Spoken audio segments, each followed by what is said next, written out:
In today's video, I want to talk a little bit about risk management and what I have learned in the last couple of years of being in the market, and also how my approach towards risk management has changed in the last few years.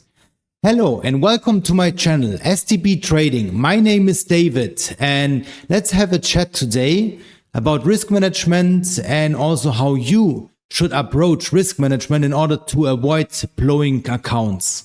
So yeah, I think all of us is aware of the 1% rule, and I think most of the traders apply that, especially newer traders, people that are coming into the market. Like basically it's been preached everywhere. You should maximum risk somewhere between 1 and 2%. But I have to tell you, I personally was there as well. But right now at this point, I don't even reach that level. Like most of the time, I barely risk 1%. And I think most of the professional traders out there, they are in the same situation, especially depending of course on your trading style, but especially if you are a intraday trader, then you should most of the times avoid risking that much. And I'm definitely saying that much because for me personally, I have figured out that I'm doing way better or much better if I just risk somewhere around 0.25 or 0.3% per trade. And of course, this really depends on your trading style. So if you are a swing trader, then maybe you want to have a wider stop loss, and maybe then you are willing to risk a bit more because you just don't want to get wicked out and you really want to catch the move. However, for me personally, I want to be quickly in and out, and I want to be punished or directly see the reward if I'm correct. And for that reason, I most of the time also keep very tight stop losses, which means sometimes even I keep the stop loss below the highest high of the last couple of candles. And the reason for that is that I'm usually looking for volume. And if I look for volume on the right side of the chart, or you can also have it on the left side of the chart, then I want to see that the price maintains these levels, like it maintains the last high volume cluster. And if it doesn't, if it breaks out to the upper side, then I don't want to be in that trade anymore.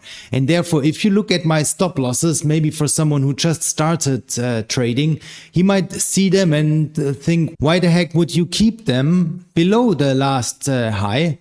And basically it's just based on volume. And especially if you're trading volume profile and order flow, you will notice that if price breaks out from a volume cluster, then it doesn't matter if you have your stop loss above the last candle or not, because most of the time if it breaks out from a big volume cluster, then price usually just rips up or price maybe just breaks down.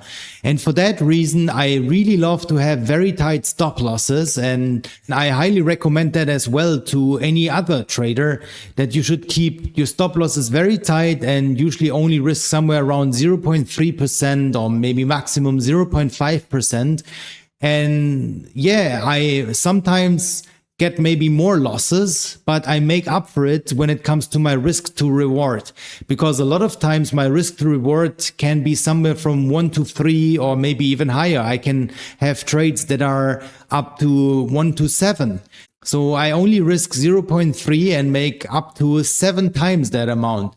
And this is why also usually my win rate is very low. Like my win rate is not even up to 50%. Sometimes my win rate is only somewhere between 35 to 40%.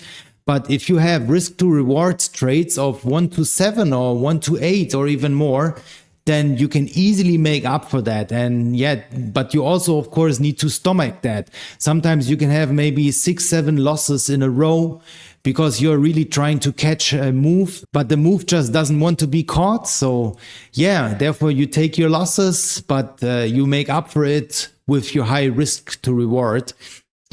And I think this is something that you only learn over time, because especially when you start trading and when you start trading with prop firms in the beginning, maybe you risk 1%, maybe 2%. Also, a lot of influencers on social media, they always propagate to just risk 1 or 2%, or in the challenge phase 2%. But I personally think this might be the wrong approach, because I was also there.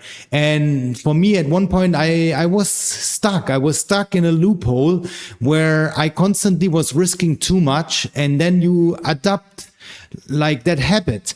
And if you have this habit already internalized, then you constantly risking too much. And especially when you finally got funded, when you finally made it through like maybe a 2 challenge phase account, and you have finally received your funded account and you continue risking too much, then maybe you blow your account.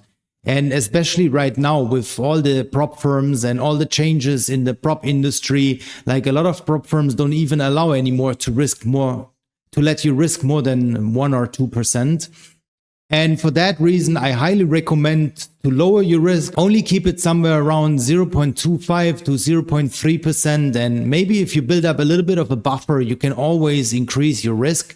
However, the goal should be to rather aim for a high risk to reward and keeping your risk exposure with very tight stop losses very little.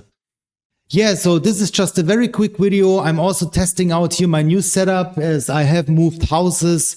If you like that video, then please leave a comment down below. Maybe next time I can also walk you through on the chart how that looks like for me. And if you liked that video, leave a comment, hit subscribe, and I hope to see you in the next one. Thanks for watching.